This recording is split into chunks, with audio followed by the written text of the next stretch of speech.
하나님 말씀 사도행전 6장 8절에서 15절의 말씀입니다. 사도행전 6장 8절에서 15절의 말씀, 우리 한 목소리로 같이 읽겠습니다. 시작. 스데반이 은혜와 권능이 충만하여 큰 기사와 표적을 민간에 행하니 이른바 자유민들 즉 구레네인, 알렉산드리아인, 길리기아와 아시아에서 온 사람들의 회당에서 어떤 자들이 일어나 스데반과 더불어 논쟁할세 스데반이 지혜와 성령으로 말함을 그들이 능히 당하지 못하여 사람들을 매수하여 말하게 되어 이 사람이 모세와 하나님을 모독하는 말을 하는 것을 우리가 들었노라 하게 하고 백성과 장로와 서기관들을 충동시켜 와서 잡아가지고 공회에 이르러 거짓 증인들을 세우니 이르되 이 사람이 이 거룩한 곳과 율법을 거슬러 말하기를 마지 아니하는도다. 그의 말에 이 나사렛 예수가 이곳을 헐고 또 모세가 우리에게 전하여 준 규례를 고치겠다 함을 우리가 들었노라 하거늘 공회 중에 앉은 사람들이 다 스데반을 주목하여 보니 그 얼굴이 천사의 얼굴과 같더라. 아멘.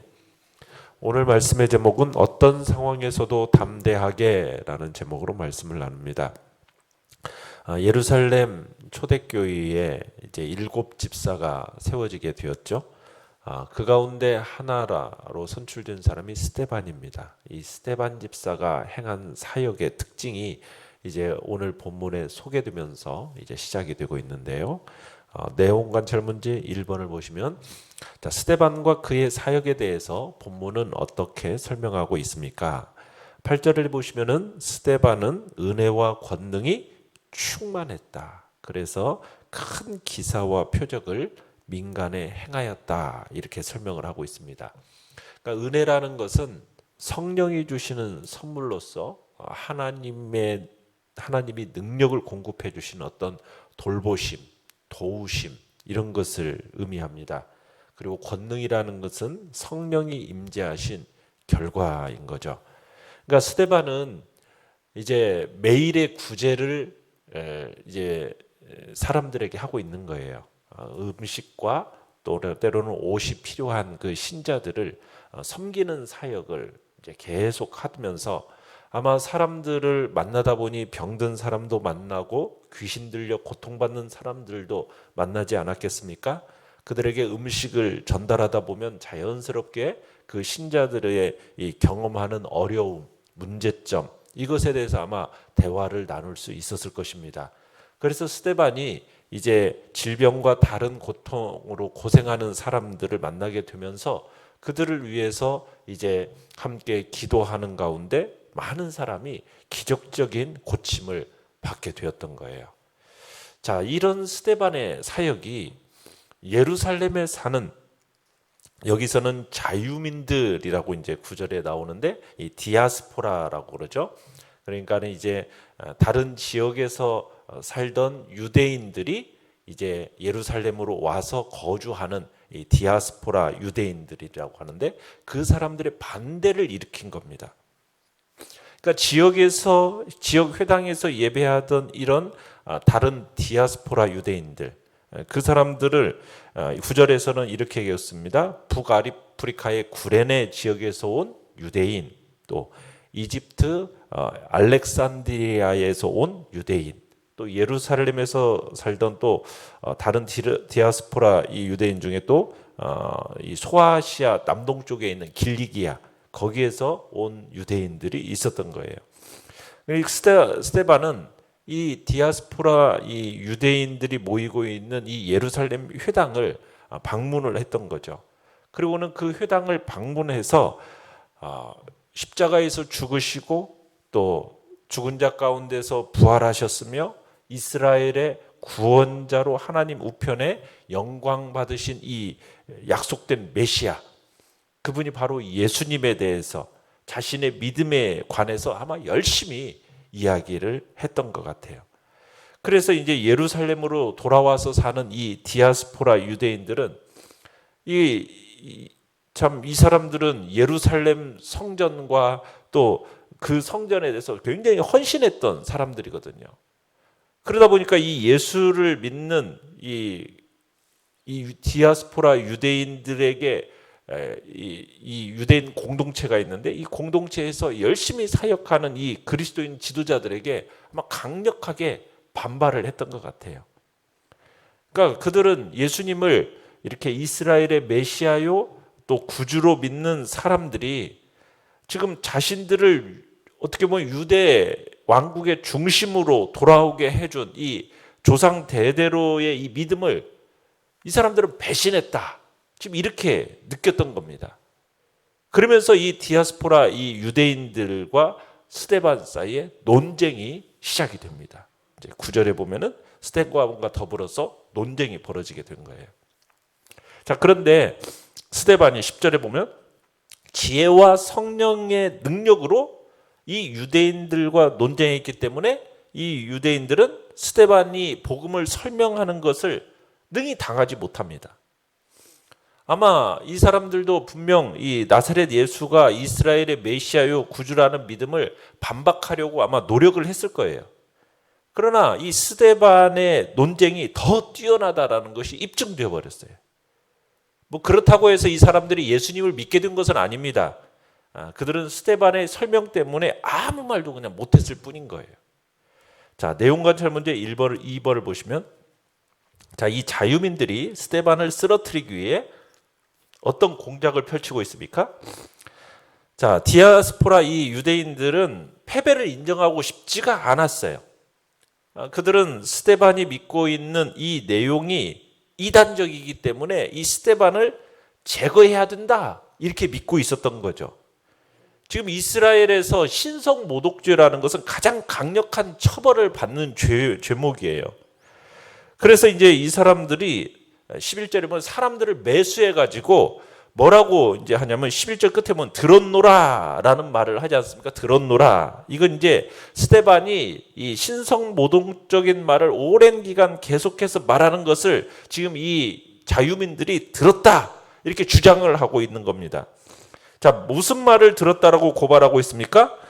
모세와 하나님을 모독하는 말을 했다, 이렇게 고발을 하면서 이제 예루살렘의 여러 회당에 소문을 퍼뜨리는 작업을 시작하게 됩니다.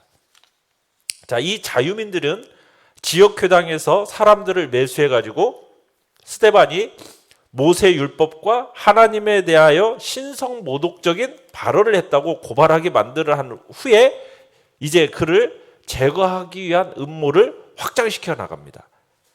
그래서 이제 12절에 보시면 이 디아스포라 유대인들이 모이던 이 회당 사람들, 또 사내들인 공의원, 또 장로와 율법 전문가, 이 사람들을 충동시켜요. 그리고는 힘을 사용해 가지고 스데반을 잡습니다. 잡다라는 것은 이게 체포했다라는 거예요. 체포해 가지고 스데반을 데리고서는 이 신성 모독 죄명으로 신문하기 위해서 지금 나라의 최고 법정이라고 할 수 있는 사내들인 공의회에 세우게 됩니다. 마치 예수님이 사내들인 공회 앞에서 신문 당하실 때와 똑같은 모습이 이제 나타나는데요. 13절에 보시면은 뭘 세웠다고 그럽니까? 거짓 증인들이 등장하죠. 거짓 증인들. 그러면서 스데반을 이 사람이라고 부르는데, 이 사람이라고 부르는 건 어떤 경멸의 의도가 담겨 있는 말입니다. 그리고는 끝에 보면 마지 아니하는도다라고 하는데, 이 말은 스데반이 지금 자기가 믿고 있는 바를 상당 기간, 긴 시간 계속 말했다라는 것을 의미하는 겁니다. 자, 지금 여기서 고발하는 내용이 11절에서는 모세와 하나님을 모독하는 말을 했다라고 했는데, 여기서는 13절에서는 뭐라고 얘기하고 있습니까? 이 거룩한 곳과 율법을 거슬러 말한다, 이렇게 다시 표현하고 있죠. 자, 이 거룩한 곳이라는 곳은 어디를 지칭하는 거겠어요? 예루살렘 성전을 지칭하는 것이고요. 그리고 율법이라는 것은 위에 11절에서는 모세를 대신하는 말이죠. 자, 모세의 율법, 성전, 그리고 하나님, 이게 상관관계가 있는데, 이게 이스라엘 백성 가운데 거룩하신 하나님이 임재한다라는 이 사실과 직결이 되어 있어요. 이스라엘 사람들, 유대인들은 뭘 믿고 있는 겁니까? 하나님이 어디에 임재하신다는 거죠? 성전에 임재하신다는 거예요. 그죠? 성전에 임재하셔서 그리고 하나님께서 그 율법을 우리에게 주셨다. 이제 이런 표현을 이제 이렇게 쓰는데 지금 이 스데반을 비롯한 사람들은 뭐라고 가르치는 거예요? 예수님을 믿는 사람들은 지금 각 사람을 위한 구원이 어디 안에 있다? 예수님 안에 있다. 오직 그분 안에만 구원이 있다. 이렇게 가르치고 있잖아요. 이 가르침은 지금 유대인들에게 있어서는 자신들이 지금 해가고 있는 이 일이 정말 헛되고 의미 없는 것처럼 되어버린 거예요. 그죠? 그러니까는 이 유대인들은 뭐예요? 예루살렘 성전에 와서 속죄일에 제사를 행하고 예배의식을 행함으로 해서 죄사함을 받을 수 있다. 이렇게 가르치는 것이 모세 율법이거든요. 그렇게 하나님 앞에 접근할 수 있다. 이렇게 가르쳤는데 지금 이 사람들은 뭐라고 얘기하고 있는 겁니까? 이게 이제 더 이상 아무 의미 없이 이제는 예수님 안에서 이 모든 것들이 하나님의 임재가 가능하다고 얘기하니까 이게 이제 율법을 주시고 성전에 임재하시는 하나님을 거스르는 모독이다. 지금 이렇게 주장하고 있는 겁니다. 그러면서 14절에 또 얘기를 하는 것이 나사렛 예수가 이곳을 헐고 또 모세가 우리에게 전하여 준 규례를 고치겠다. 이렇게 말했다라는 것을 우리가 들었다. 이렇게 주장을 하고 있는 겁니다. 자, 이런 식으로 이제 복음에 대해서 지금 이제 유대인들이 가르치는 것과 충돌이 일어나면서 지금 이제 논쟁이 벌어졌고 그 결과로 지금 스데반이 사내들인 공의에 서게 된 거죠. 자, 그 법정에서 신문 받게 됐는데 보통 법정에서 신문 받는 사람의 얼굴은 대체로 어둡습니다. 근심과 공포심 또 수치심이 가득한 얼굴이 되는 것이 마땅한데 지금 사내들인 법정에 선 스데반의 얼굴은 15절에 보니까 무슨 얼굴 같았다라고 얘기하고 있습니까? 천사의 얼굴 같았다 이렇게 얘기하고 있어요. 그러니까 스데반의 얼굴이 지금 천사처럼 밝고 빛나면서 은혜가 넘치는 모습이었다 이렇게 얘기하고 있는 거죠. 자, 연구와 묵상 문제 3번입니다. 자, 스데반은 어떻게 자신을 공격하는 자들 앞에서 초연하고 담대할 수 있었습니까? 어떻게 보면 지금 스데반은 생명의 위협을 당하고 있는 거예요. 그런 중에도 지금 전혀 흔들림이 없이 천사의 얼굴로 평온하고 담대함을 유지하면서 공회 중에 앉아 있는 겁니다. 여러분, 스데반의 얼굴이 이 천사의 얼굴과 같이 초연하고 담대할 수 있었던 이유가 무엇이겠습니까? 우리가 5절에서 보는 것처럼 일곱 집사는 뭐가 충만했다라고 얘기하고 있어요? 믿음과 성령이 충만한 사람이다. 그러니까 지금 언제나 성령이 충만한 상태 가운데 있었기 때문이죠. 그러면서 10절에 가보시면은 지혜와 성령으로 말했다라고 얘기하는 걸 볼 때 지금 주님을 향한 굳은 의지가 있고 그 진리에 대한 확신으로 가득 차 있었기 때문에 그렇게 된 거예요. 그러니까 성령이 충만한 사람, 복음의 진리에 대한 확신이 있는 사람, 이런 사람은 어떤 자리에 있다 할지라도 천사의 얼굴을 지닐 수 있다는 것을 우리가 보게 되는 거죠. 성령의 충만함, 복음의 진리에 대한 확신, 이것으로 말미암아 어떤 자리에서든지 스데반과 같이 천사의 얼굴을 지닐 수 있다라는 이 사실 앞에 참으로 우리가 정말 어떤 것을 추구하며 살아야 될지를 다시 한번 생각하게 되는 거예요. 성령의 충만함과 복음 진리에 대한 확신이 내 안에 있어야 될 것을 우리가 보게 되는 거죠. 그럴 때 우리의 얼굴이 우리의 삶의 모든 상황 속에서 천사의 얼굴 같은 모습을 지닐 수 있음을 보게 되는 겁니다. 느낀 점 4번입니다. 자신을 거짓말로 비난하는 사람들 앞에서 초연하고 담대한 이 스데반의 모습에서 무엇을 느낍니까? 여러분, 우리는 믿음의 온전한 자가 되어야 함을 우리가 한번 느끼게 됩니다. 주님과 그 섭리를 의심 없이 온전하게 믿는 것. 상황에 따라서 그 믿음이 흔들리는 게 아니라 정말 의구심이나 두려움이 없이 정말 믿음의 온전한 자로 우리 자신이 주님 앞에 서야 되는 거죠. 주님을 온전히 정말 그분을 신뢰하고 믿고 의지하며 나아갈 때 늘 주님을 온전히 배웠고 동행하는 가운데 우리의 믿음이 온전해지도록 우리가 늘 힘써야 할 것입니다. 스데반 집사처럼 그리스도를 온전히 의지하고 믿음으로 천사같이 당당한 자세를 유지할 수 있어야 하겠습니다. 언제 어디서든지 천사 같은 모습을 우리가 잃지 않도록 진정한 하나님의 자녀로서 인정받기를 우리들이 기대하고 또 우리의 마음속에 그것을 마음에 품고 살아가야겠습니다.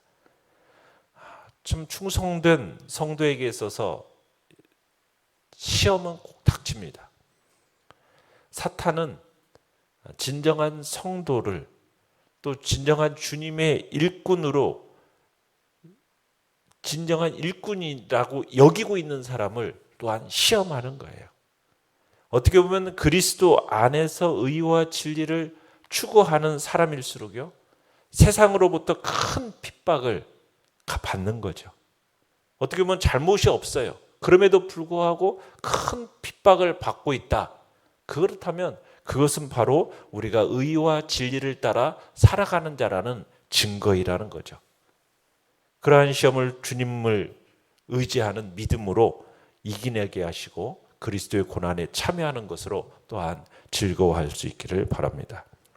결단과 적용 5번입니다. 내 평온함과 담대함을 무너뜨리는 대상은 무엇입니까? 하나님 앞에서 담대함과 평온함을 누리기 위해 내가 실천해야 할 일은 무엇입니까? 우리가 늘 성령 충만한 상태에 있도록 우리 자신을 힘써 들여가야겠습니다.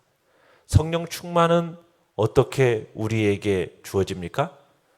하나님과의 친밀한 교제를 하는 사람에게 주어지는 하나님의 선물이 바로 성령의 충만함입니다. 우리가 하나님을 늘 섬기고 정말 하나님께 간구하고 하나님의 뜻에 순종하는 마음으로 잘 살아가는 것, 이게 바로 성령 충만의 비결인 거죠. 우리가 하나님께 합당한 그릇으로서 늘 우리 자신을 예비해 나가고 준비하는 것이 필요한 거죠. 우리가 기록된 하나님의 말씀을 통해서 하나님을 알기를 사모하고 나 자신을 죄로부터 분리시켜서 깨끗하고 성결하게 유지하기를 힘쓰며 나아갈 때 성령께서 우리 안에서 충만함으로 역사하실 것이고, 그리고 우리를 통해 하나님의 그 크신 권능을 나타내 보여주실 것입니다. 오늘도 우리가 하나님 앞에서 담대함과 평온함을 누리기 위해서 성령 충만함을 참으로 간구하시고 또 그 진리 안에서 주님과 더욱 친밀한 교제 속으로 들어가는 복된 은총이 있기를 바랍니다. 오늘의 기도 같이 읽겠습니다. 시작. 어떤 상황에서도 하나님께서 주시는 평온함과 담대함으로 살아가게 하소서. 아멘. 말씀을 생각하면서 기도하시고요. 연약한 우리의 지체들을 위해서 기도해 주시기 바랍니다. 코로나 시대 속에서 하나님의 긍휼과 자비가 우리 가운데 나타나게 하시고 또 주의 백성들을 또 주의 교회로 불러사 또 우리가 함께 예배드리고 대면하면서 하나님의 놀라운 사랑의 역사들이 풍성하게 일어나는 은혜가 있도록 주님 주여 세 번 부르짖며 나아갑니다.